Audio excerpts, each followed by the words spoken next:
यूं तो ईश्वर की बनाई इस अद्भुत धरती पर मानव सभ्यता ने विज्ञान की मदद से बहुत विकास कर लिया है।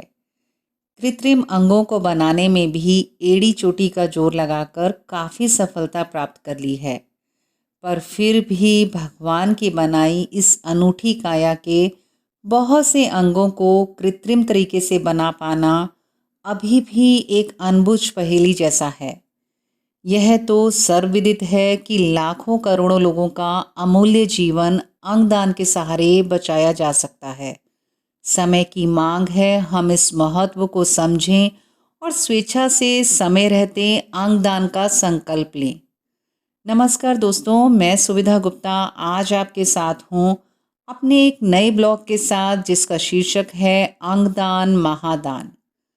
मित्रों, अंगदान कुछ ऐसा ही जीवन जीने जैसा होगा जैसा कि जिंदगी के साथ भी और जिंदगी के बाद भी। यह एक ऐसा महादान है जिसका कोई अल्टरनेटिव यानी पर्याय नहीं है। यह कोई भी कर सकता है, चाहे वह अमीर हो या गरीब। परमात्मा ना करें अगर हमारे परिवार के किसी भी सदस्य को ऐसी कोई ज़रूरत पड़े और हम आवश्यकता के अनुसार अंग जुटाने में असमर्थ हों, तो कई बार हम स्वयं को बहुत मजबूर पाते हैं। इसलिए अगर आज हम सभी अंगदान के इस अनमोल महत्व को समझेंगे, तो ईश्वर ना करें अगर कल को हमें कोई ज़रूरत पड़ गई तो हमें भी मदद की किरण अवश्य दिखाई देगी। अंगदान दो तरह का होता है। एक तो वह जो हम जीते जी कर सकते हैं, उसमें केवल कुछ ही तरह का दान संभव है, और दूसरा वह जो हमारी मृत्यु के बाद संभव है। आइए सबसे पहले जानते हैं कि जीवित अवस्था में हम कौन कौन से अंगों का दान कर सकते हैं। पैनक्रियास यानी अग्नाशय के कुछ भाग, किडनी यानी गुर्दा, लंग यानी फेफड़े के कुछ भाग, इंटेस्टाइन यानी आंत का हिस्सा, लीवर यानी जिगर का हिस्सा आदि। अंगदान में सबसे ज़्यादा प्रचलित एक किडनी और बोन मैरो यानी अस्थि मज्जा का दान है। मृत्यु के बाद अंगों का दान भी दो प्रकार की परिस्थिति है। एक वह जिसमें नेचुरल डेथ यानी मौत प्राकृतिक तरीके से हुई हो।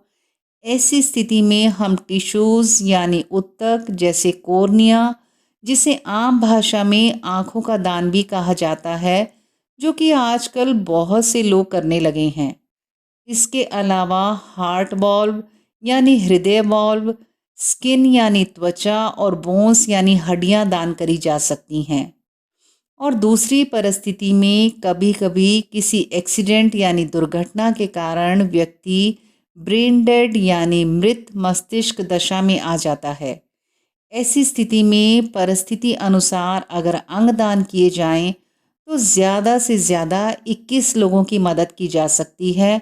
और मुख्य रूप से जो अंग दान किए जा सकते हैं वह हैं हार्ट, लीवर 2 जनों को दिया जा सकता है, 2 kidney, intestine, 2 lungs, pancreas, skin, bone tissue, tendons और कार्टिलेज को मिलाकर, आई टिश्यूज़, हार्ट वॉल्व और ब्लड वेसल्स आदि। अंगदान केवल तभी संभव है जब दाता की अस्पताल में मृत्यु हुई हो। ट्रांसप्लांट यानी प्रत्यारोपण के लिए उपयुक्त बने रहने के लिए ऑक्सीजन युक्त रक्त की आपूर्ति की आवश्यकता होती है।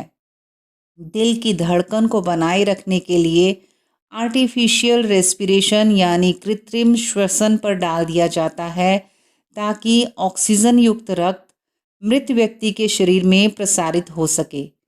इसके विपरीत टिश्यू डोनेशन यानी ऊतक का दान तब भी संभव है यदि दान करने वाले की मृत्यु अस्पताल के बाहर हो जाती है। यद्यपि अंगदान करने के लिए कोई सामान्य आयु सीमा नहीं है, फिर भी एक 80 वर्षीय व्यक्ति का हार्ट ट्रांसप्लांट यानी हृदय प्रत्यारोपण के लिए बहुत पुराना होगा, लेकिन उसकी स्किन यानी त्वचा और आंखें दान हो सकती हैं। पहले जब विज्ञान ने इतनी तरक्की नहीं की थी, तब बहुत से ट्रांसप्लांट यानी प्रत्यारोपण सफल नहीं होते थे। लेकिन अब चिकित्सा विज्ञान की अद्भुत तरक्की के कारण इसमें बहुत सफलता मिल रही है। कुछ ऐसे भी चिकित्सा कारण हैं जिनमें अंगों का दान संभव नहीं है। किसी व्यक्ति की मृत्यु अगर जहर या किसी भी प्रकार के कैंसर से हुई है या उसे कोई वायरस का इन्फेक्शन रहा हो, जैसे कि आजकल कोरोना वायरस चल रहा है, तो भी अंगदान संभव नहीं है। अंत में मैं भारत सरकार से यह प्रार्थना अवश्य करना चाहूँगी कि कोई भी व्यक्ति या उसके परिवार का सदस्य यदि अंगदान करता है तो उसे कोई इंसेंटिव यानी प्रोत्साहन ज़रूर मिलना चाहिए, जैसे सरकारी नौकरी आदि। इसके साथ साथ सरकार को यह भी सुनिश्चित करना चाहिए कि यदि अंगदान कोई भारतीय कर रहा है तो रेसिपिएंट यानी प्राप्तकर्ता भी भारतीय ही हो। इस कदम से बहुत से लोग अंगदान करने के लिए प्रेरित होंगे।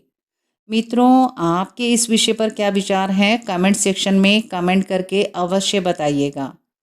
दोस्तों, अगर आप यह ब्लॉग पढ़ना चाहते हैं तो शुद्ध देसी थॉट्स ऑन वर्डप्रेस पर जाकर पढ़ सकते हैं। उसका लिंक मैं नीचे डिस्क्रिप्शन बॉक्स में शेयर कर रही हूँ। धन्यवाद।